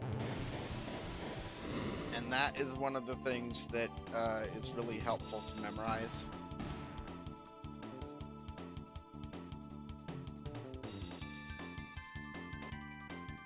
So I think I should be able to run from this one, I believe. 2, 3.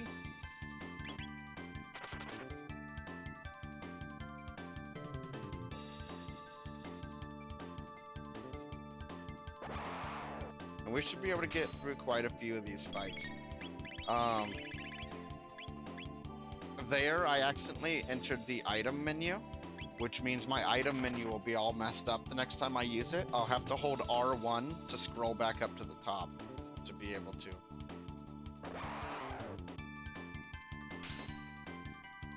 People struggle a lot with Magus's Castle for some of the same reason that they struggle with Tyranno Lair, which is a lot of the rooms look similar. Like there's 2 hallways that kind of look like this.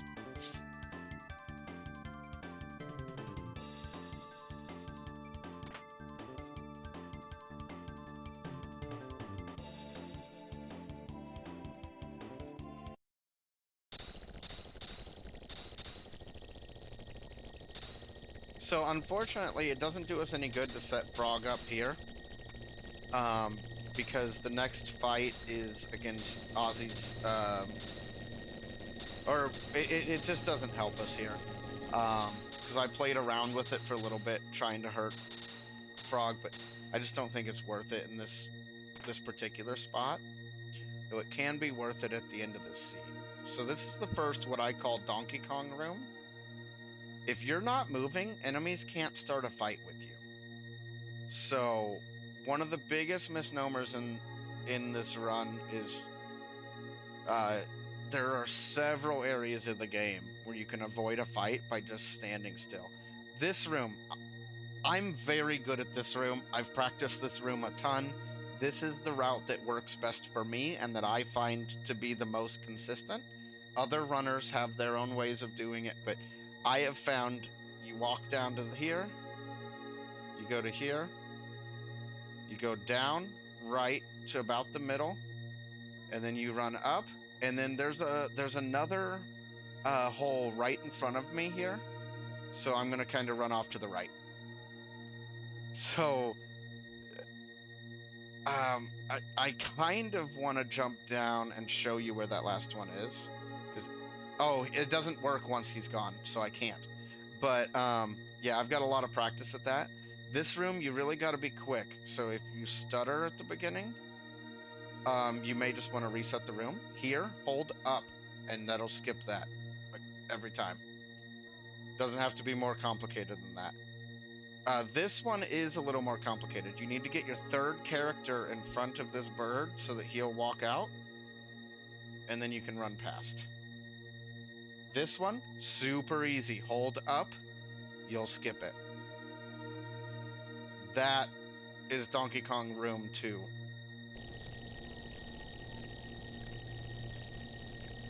Really?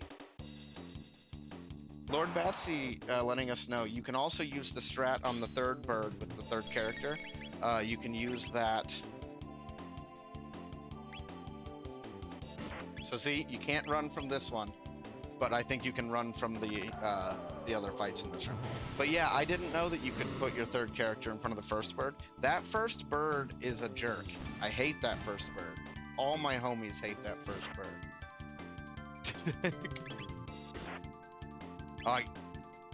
I probably need to physical these guys down.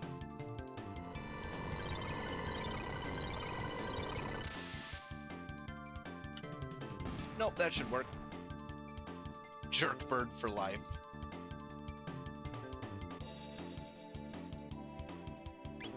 I'm gonna just throw a couple mid-tonics out for safety's sake in case I misclick and do something. I don't want to die from a misclick. Now, the last fight in this room, I do want to show you a strategy that I use. That I think is pretty handy in this mode and other modes, but especially this mode because you're always going to have the tools to do this. So these jugglers in this next area can really be a pain.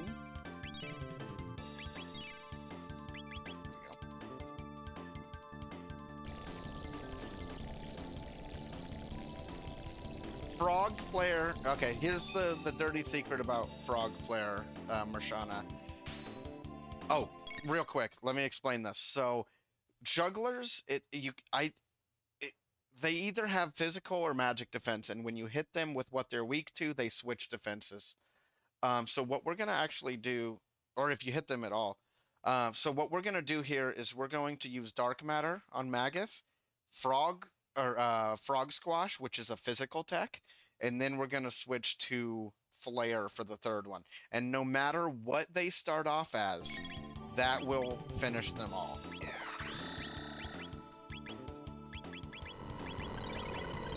Because you're hitting them, so I'm hitting them all for magic. That did the damage, it's gonna kill. If that didn't, it would switch them, or it would show us that they were in physical defense, and then the flare would have killed. So Frog Flare it's somewhat dependent, but not really. A Frog Flare automatically is 1.5 flare damage, plus a multiplier for Frog's missing health. So even in a situation where you're at full health with Frog, Frog Flare is going to be better than Flare. So here, you want to run around these pillars, and you'll dodge all these fights here. And then there's two ways to kind of do this door. You can grab the chest and run through the door spamming A, hoping to lag out through the door. Or if you don't push up and you hold left to go up that left side of the stairwell, that works too. So I kind of did both of them there, which is what I tend to do. So I tried to stay on the left side and I did get that, but I also set up the lag in case I missed it. I could maybe spam A and get through the door anyway. So that's kind of a weird one to explain.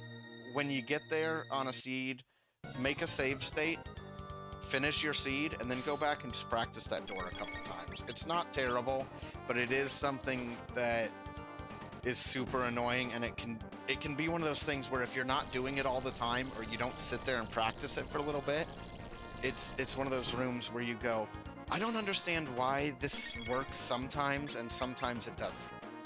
It'll make it really frustrating for you. So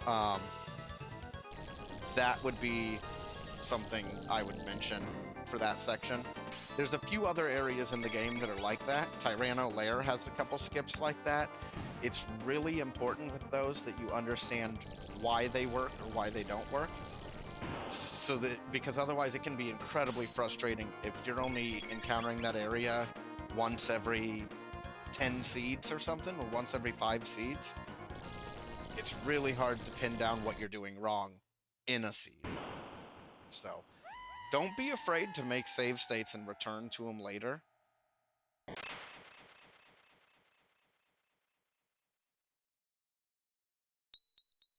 Alright, so the save point is always going to be this one on the right. I'm going to grab a shelter. And we're going to check for tabs. Oops. Frog's getting a tab. That's okay. We like Frog. Frog's going to be so fast now. Alright, so we want to kind of prioritize elemental males a little bit because it'll make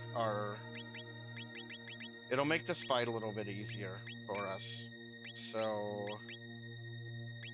that gives us protection kind of across the board, and we aren't overlapping protection. So that's something really important to realize with some of these. So like on Luca, we have the mermaid cap and the blackmail.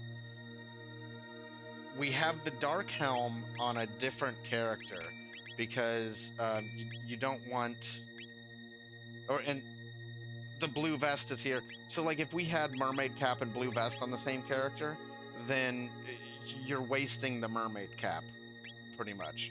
So it's really nice to make sure you have a spread like that before this fight, especially because we know we're going to get hit with kind of random elements. So did we sheltered up, we saved, we should be good.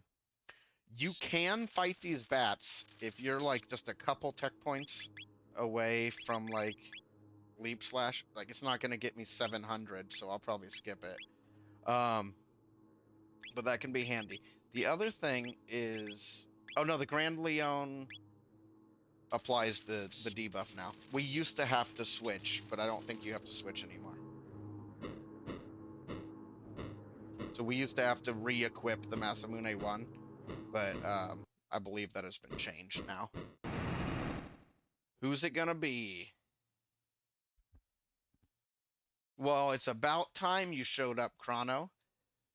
So we actually knew who this was gonna be. Let's talk about that, okay? In Legacy of Cyrus, this is a pretty recent addition, so some of the experienced runners may not know this. Magus here is always going to be whatever character rolled in the future where we can't get them. So since we know that Robo is at Burrow, we knew this was going to be Chrono. Doesn't really change our strategy much. We're going to Frog Flare him into Oblivion. Every chance it goes to fire, we're going to Frog Flare.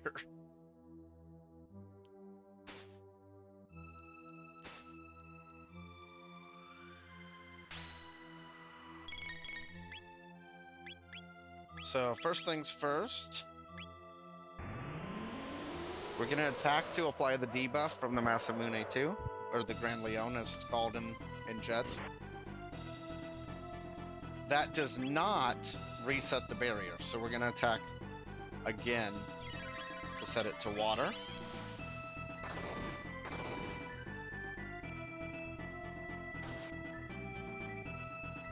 So for water, we'll use Frog. Use our water 2 we started off the game with. So I'm pretty bad about like not paying super close attention to some of these fights. I've done a lot. So we're going to try to pay really close attention here. So he just used fire. Big mistake, buddy. Because now he gonna get frog flared. Marshana asking, is future the only time period that is not accessible? Yes, it is. We may heal Luca up for safety here, just because I don't want to lose her.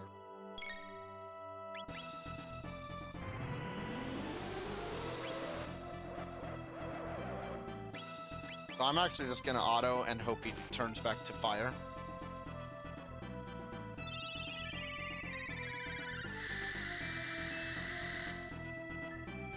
This is the Jets of Time Chrono Trigger Randomizer. I keep missing. Make sure you're paying close attention. I think we're going to lose Magus here for a second, which is unfortunate. Because I don't think I gave him the light armor. So, we're actually going to spend just a second to bring him back up and drop a Lapis. I played it a little bit too close there. So he's on lightning right now. We'll go ahead and use lightning. It's not going to do very much damage, so you could definitely auto attack. But it's going to do some damage.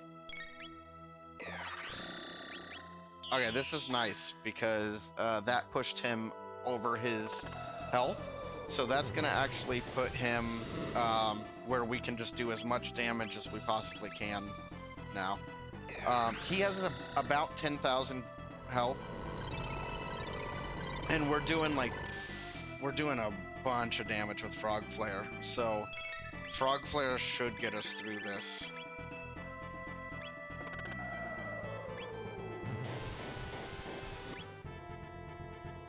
Come on. Nice. That was clean.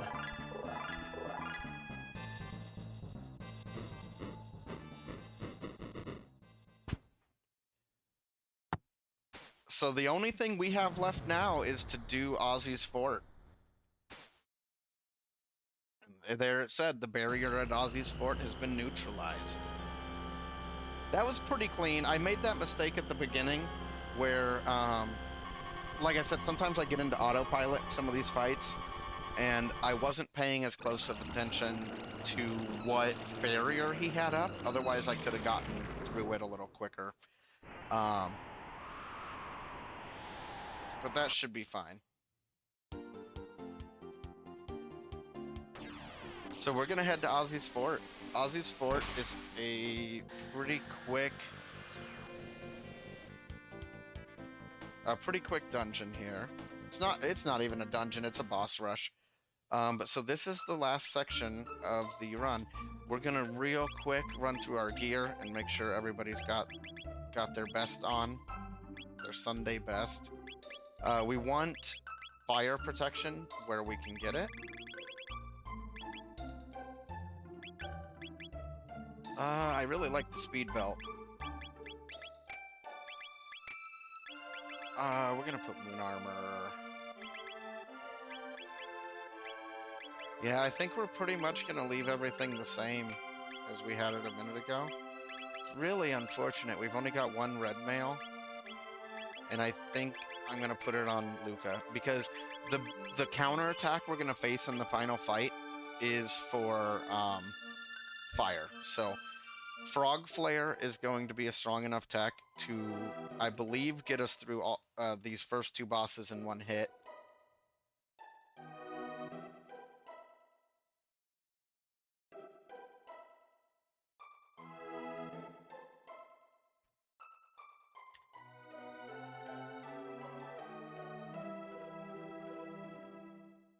Chrono, I see Chrono asking in the chat, this async will run for a week as well, is that right? Ooh, I did not heal. It's the first time I did that this season. So I'm actually going to reset there. Because it's going to cause me a lot more problems if I don't. Just go back and shelter. Because I'm going to have to try to ether through that fight. And it's just going to be faster to do this.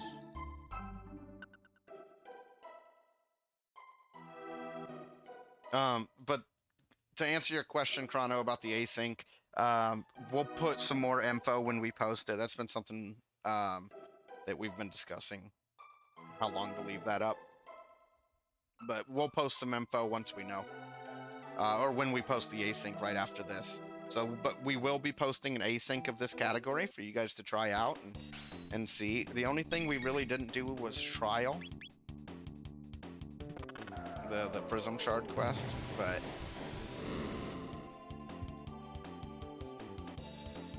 that's what we would have found on the desert check. So I'm glad we did that. So as you can see, we're a little short on damage here. Other techs like Glacier can one-shot if you have good equipment. Glacier can one-shot that fight. You can also one-shot that fight. We used to use Anti-Life, but Anti-Life does not exist in most categories anymore.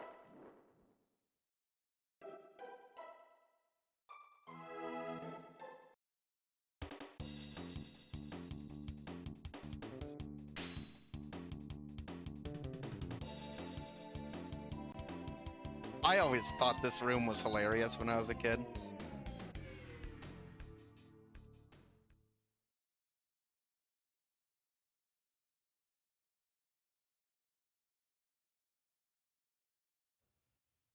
All right, so now we fight the Super Slash fight. And then we get to fight all three of them at once. And that's really where the final challenge comes from. And we should finish sub 2, which is... I think a sub 2 is a good to great Legacy of Cyrus run. The world record is pretty wild on it, but don't worry about comparing yourself to the world record right now.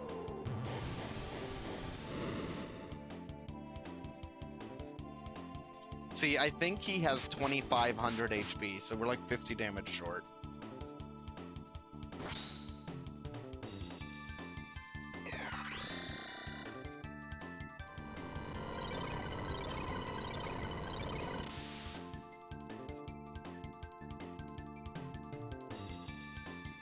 So we're going to be going for a slightly risky strategy.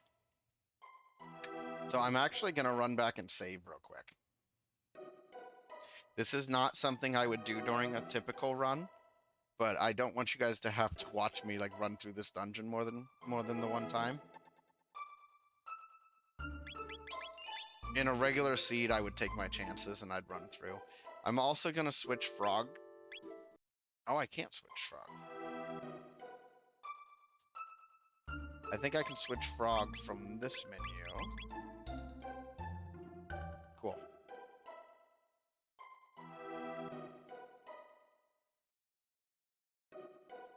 The reason we switched Frog to the front is we want everybody to be fully healed and fully mana'd up.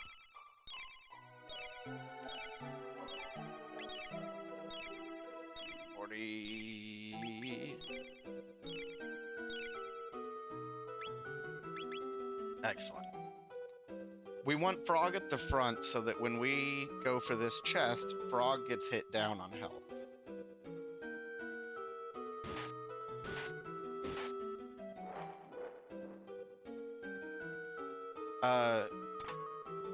Funny little trick, there is a hidden room down here. It's got a tab and 3 chests. 9 times out of 10, if you're this far along, you're not going to pull anything that's going to make a big difference for you. And as you can see, we all make mistakes. It takes all of your party to 1 health, so I should have done that second. And I'm probably going to just leave it just like that. Yeah, I think that's the room where, I want to say the Doom Sickle's in there in vanilla.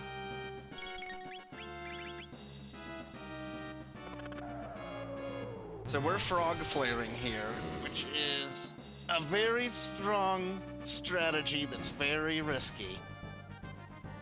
Because if you don't get that off that initial hit,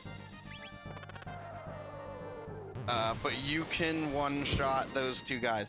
If you don't have that, you want to have really high single target damage, and you want to hit Slash, the guy with the sword. You want to hit him. Yeah, that's a pretty new find.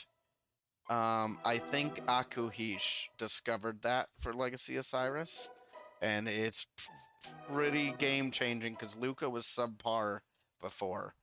So now we come up into this fight. We hit the switch. And get ready on time, mian, because time will end when the cat flips the switch on the right. As soon as you hear the switch flip, that's time. So you have to kind of run through this.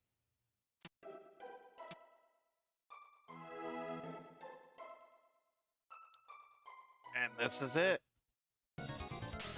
So we're going to finish just under 2 hours, which I'm pretty pleased with that. I will reload that save and show you a more standard way to fight that as well. So that is 157. So that's a pretty clean finish. So Frog Flare, like I said, Frog Flare is very strong in this category if everything goes right. But you also got to keep in mind, we had pretty good gear. We had put a lot of magic tabs on Luca. We had Frog at literally 1 health. And if they had acted faster than us, Frog would have died. We would have been in a heal loop for a minute. It would have been a rougher fight.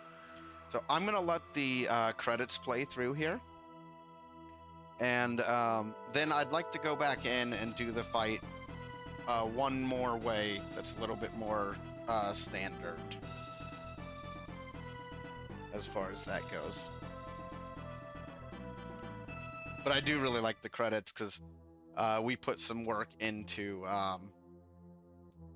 bringing this ending back into the game and adding an Easter egg for the first guy.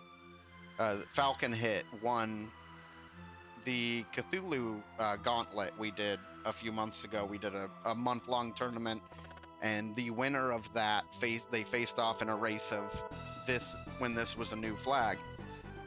They raced that, and the winner got put into the credits. So, like to let that play out, and then we'll go back in, do it one more way, and then we'll end off the stream for tonight.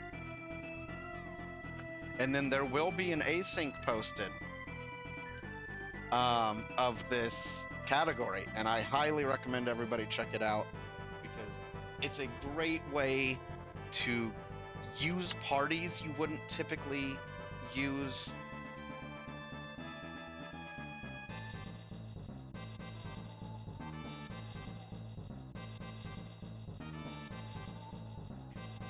But I appreciate... Oh, Rhythrix has posted the async.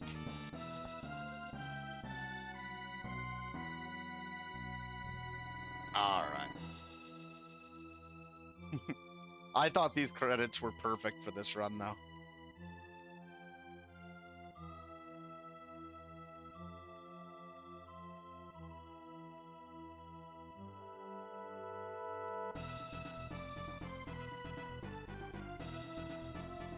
Magus working his way to Lavos as quickly as he can.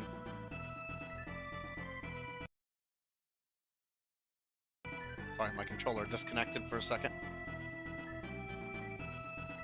But yeah, the Legacy of Cyrus is nice because you've removed 3 checks. All the checks in the future are removed. And so you kind of know the sandbox you're playing in. There's a little bit more logical deduction you can do to try to figure out how the seed is routing you. So here Magus said, if the world is to be destroyed, so be it. If my fate is to be destroyed, I must simply laugh. I'm coming, Falcon Hit. So that's our Easter egg for the guy that Falcon Hit who won that Cthulhu tournament we did. So let me restart here, and we'll load that save back up.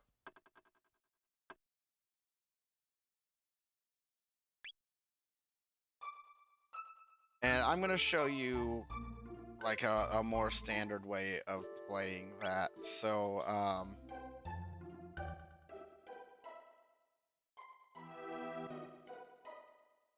we'll run back in. So, because you're not always going to have the option of Luca, and even if you do, you may not have all the tools at your disposal to be able to do this strategy properly.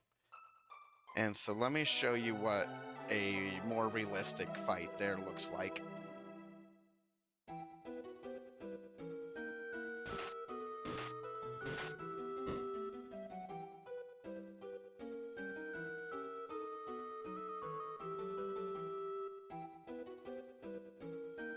Now this is a team that's going to struggle with it a little bit more than maybe other teams would. We have plenty of these and we're not going to run out, so I'm just going to kind of waste them a little bit. But this is not a team that's known for its single target damage, which is why we kind of slept on them a little bit for a while when LOC first came out.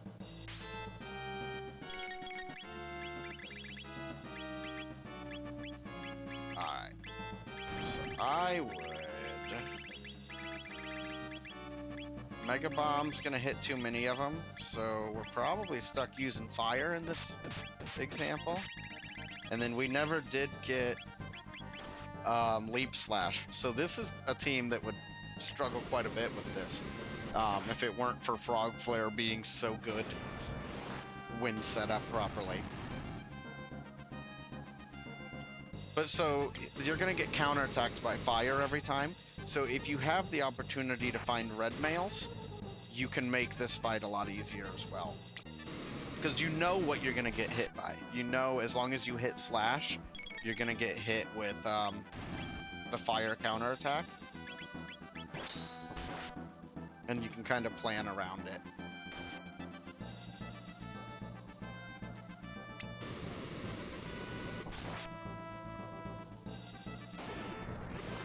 Good night, Magus. So once you take Slash out, which should be here soon, Frog can land a real nice hit. Little bit more damage needed here. So that's why earlier people were talking about like a good option being Ayla and Frog for Dropkick. Dropkick was excellent at this fight because it would one-shot the two bosses earlier in this dungeon, and it would let you get through this fight pretty easily. Alright, so once they drop,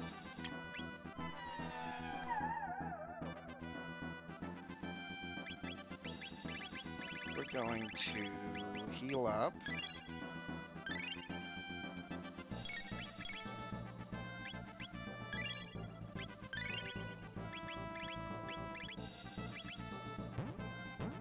So once you finish Slash, Flea will run away, and then we can just spam like our hardest hitting techs into Ozzie.